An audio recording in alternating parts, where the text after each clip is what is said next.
Now let's move to part B of the song.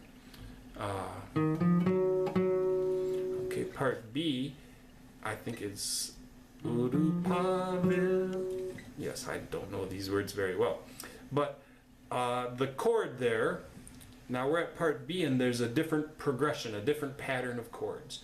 You're going to play the E minor 7 for 2 measures, followed by the D for 2 measures. Then move to the G for 2 measures, and then back to the D for 2 measures. So notice it is now an 8 measure pattern for part B of the song. And that pattern would be repeated, and then they go back to part A, which we have already learned.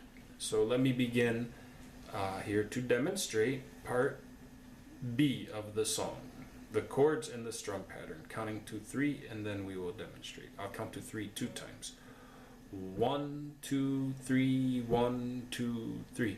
1, 2, 3, 1, 2, 3, 1, 2, 3, 1, 2, 3, G, 2, 3, 1, 2, 3, D, 2, 3, D, 2, 3.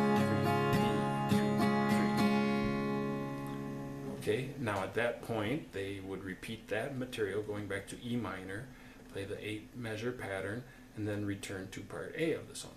Of course, you can review the tablature and the sheet music I have provided in this video in order to put it all together correctly. Okay, so with these items, you should have the tools to study well and have fun.